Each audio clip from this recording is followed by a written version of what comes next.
Hey, how's it going, guys? Today I got another video for you, and this time we're going to be doing the Cathedral of Eternal Night. Now, this isn't going to be a full-on guide, though I will show each of the boss fights, explain what's going on.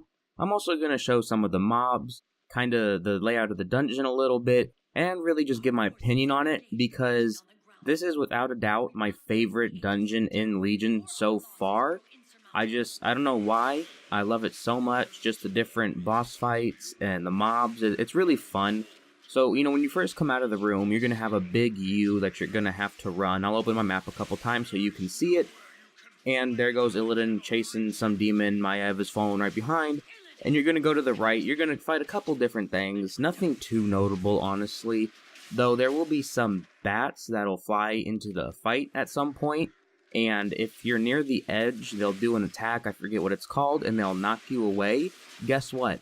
Don't get knocked away, otherwise you're going to fall down there and die. Interrupt whatever the hell you want to. It's a pretty simple fight. I'm not going to stick too much on this. This is just, so I can get the intro and stuff out of the way. There might be a couple treasure chests. There's actually 2 treasure chests to grab here. You can see my mini-map right now is 1. And then we get to the second floor, I think, and there's a second one. But other than that, there really isn't anything too crazy in the first floor except for a mini-boss. There's, I think, 2 mini-bosses, if that's what you can even call them, in the dungeon. The first one, I don't know if I really don't understand how we triggered him. We were just kind of running, fighting, and grabbing, going to grab this chest, and then you seen he talked right there, and we started fighting this guy, and he appeared out of nowhere, and it was really weird. There he is right there. So I'm assuming he just triggers when you run by. I don't know. I'll have to watch a couple of videos of other people doing this dungeon and see what's what. He's pretty easy, honestly. He'll put that shadow stuff on the ground. I mean, don't stand in it. Don't be an idiot. Obviously, if there's stuff on the ground 95% of the time, just don't stand in it. It seemed like he had random aggro for a second there. I don't know why the tank lost aggro there. But other than that, you've seen, we killed him. This is heroic difficulty, by the way. And I'm 880, and the mage in here is like 893, so stuff is dying pretty quick. I did do a cut right there just because we just finished the U. And then we go up these stairs. I think this is kind of cool. It's not like a super obvious way of where to go. There's a second chest, by the way. But it's enough to where, you still kind of got to look around. And it's pretty cool. You get a, what is it called? Mind control. That's the word I'm looking for. From that one chick. So make sure you interrupt her.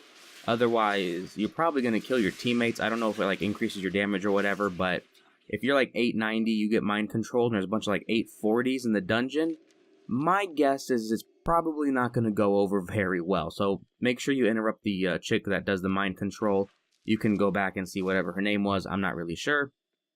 And then keep going up until you get to the first boss chamber. Alright, so we're into the first boss chamber, the Twilight Grove. I really like this place because it's kind of blue, so it's a little mellow, and you got all these flowers around. It's looking nice until you get to the boss, but you'll see that in a second. There you go, charmed again, so I guess it's the temptresses, those succubus always trying to do weird shit with you. And then interrupt the botanist, otherwise she's going to heal the enemies. You don't really want that, though, again, this is heroic, it's not that bad. Though I do gotta say, right now, these bosses, even for being heroic, they aren't the nicest bosses when it comes to not doing mechanics. I'm at the boss right now. As you can see, it turned all green and fell. I think that's pretty cool. It's a nice contrast. So this group really didn't do what they were supposed to. I knew what I had to do, but I figured if I was the only one doing it, I'm going to lose out on DPS. And if I'm the only one doing it, then it's probably going to get even more fucked up than it already is, because I won't be able to do the mechanics by myself. So we're attacking the boss, and after a while, he'll put that debuff on you. There's nothing you can do about it. It lasts through the whole fight. You'll get some lashers that go after you. Kill the ones that aren't after you, otherwise if you don't and they get to the target, they'll explode. Also, you're going to get ripped by random plants. Watch out for that, just run away and you won't get any damage. As you can see, the hunter got hit by one of the explosions and got instant killed. It does a crap load of damage. Also, make sure you kill the ads around the boss, otherwise you'll pull them like we did, which made this fight a little bit harder. Right here I was contemplating if I should even res the hunter because he kind of made a stupid mistake. But I'm a nice guy, so I end up doing it. So go ahead, don't get hit by the breath. Don't get hit by the green shit that's on the ground. I think I did, that's why I got that debuff. And as you can see, I almost died, but it doesn't matter. I'm a fucking DK. You pop Icebound Fortitude, you heal with Death Strike, full health. No problem. it's really fucking hilarious. I don't know why it's so good at healing, but it is, so I ended up living. And then kill off the ads. That boss is not really a problem. Just to reiterate, kill the lashers that aren't focusing you. If you get ripped away, just run away. Don't stand in front of the boss. You'll be good to go. And then you get to this room right here with some little trolls, or I don't know what the hell they're called. Wire tongue playing hot potato with each other. Two or three imps aggro to us. Not really sure if like the whole room's supposed to aggro to you or just those few, but that's what happened. And then you're going to get into this room. This is the second boss.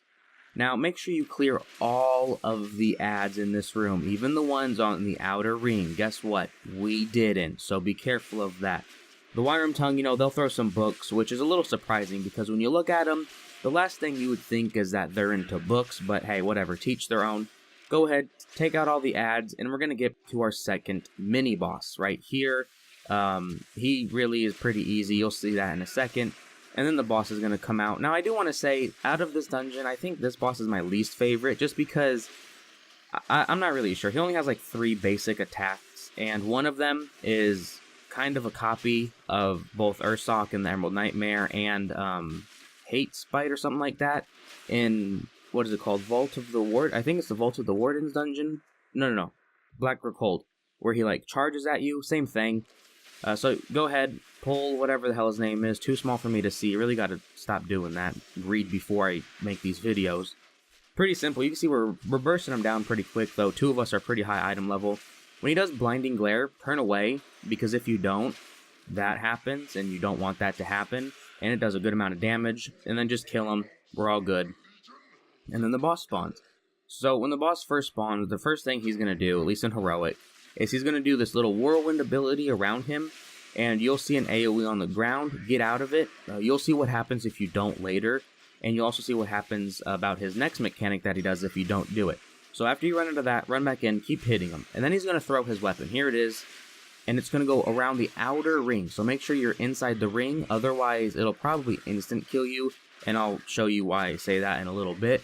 And then he's going to gaze on you. You want to hide behind the bookshelves. That way he hits the bookshelves and it breaks. I'll show you what it is.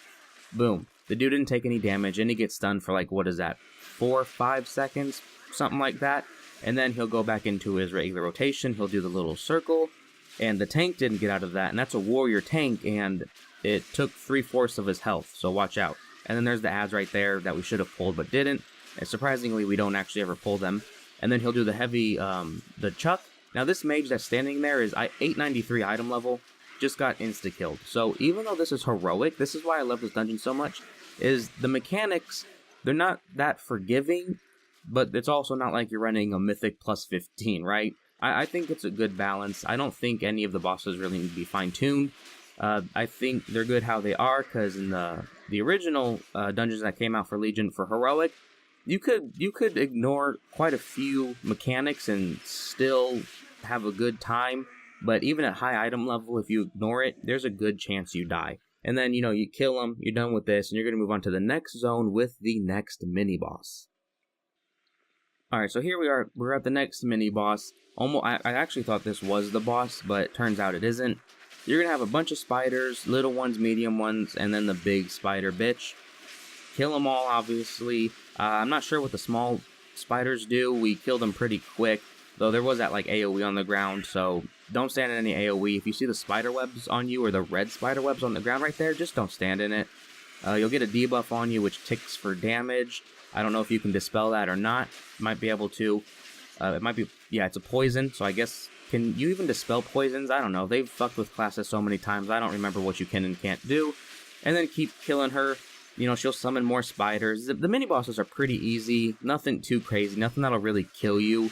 Just, handle the ads, and then you should be fine. Don't stand in AoE. Alright, so we're at the third boss. There's a fucking plane flying over. Hopefully you guys can't hear that. So, this one's a pretty interesting boss. So, one thing he's going to do is he's going to use his weapon, and it's called, once it comes up, I'll show you. Don't stand in front of him when he does it. There it is, the Felsoul Cleave. Don't stand in front of him like I did, otherwise you're going to get hit. And he's going to summon 2 portals. Go kill those portals. Guess what? We didn't. And honestly, this one was on me too. I figured, oh, it just spawned some imps. The mage can just AoE him down. No problem. But by the end of the fight, there is a lot of ads on the ground because he summons 2 more portals after those 2. So be careful with that. Whenever he does chaotic energy, get inside the shield of Aegis, but be careful. The longer you stand in it, the smaller it gets. So you want to either nuke him down real hard so you don't have to worry about that, or go in at the last second. He hit the shield with that attack, and I think that's what broke it because the tank was standing in it. So also be very mindful of that. Make sure, again, you're taking out the portals. And then here I am, I have to tank it because, you know, the fucking, I don't know what the hell anybody was doing in this dungeon. Just keep watching out for the cleave. Hide inside the Aegis whenever he does his chaotic energy, otherwise it might almost kill you like it did the healer. And then finish killing him, and you should be good, because there's only 4 portals that spawn. If you take them out, you won't have a problem with them anymore. Now, to start the final boss fight, which is in the same room, you have to attack the Dreadwings. These are the bats I was talking about that throw you. They do the swipe, and as you can see, and I got thrown. You'll see the tank get thrown a little bit. It doesn't do a crazy load of damage, but if you're near a ledge, it'll throw you off and instant kill you. And also, there'll be bats that fly through the window and drop AoE, but they didn't even break through my my prize dad shield, so that might not be that big of a deal, not really sure. And then Illidan's going to come in here. Now, this is a 2-phase fight, I'll say. The first phase is going to be Mephisto himself, or Mephistra, I don't know. It's going to be this guy, and then you're going to have to protect Illidan with a shield. We'll get to that when we get to that. Go ahead, start the fight. His energy is when he leaves, actually, I think. And he's going to do that demonic upheaval. So be very careful with that. You want to, like, get away into, like, the sides of the room. And then you'll see those circles on the ground. That's when you want to run out of those circles. And then you'll get this debuff on you. Just, it does damage. There's really nothing you can do about that.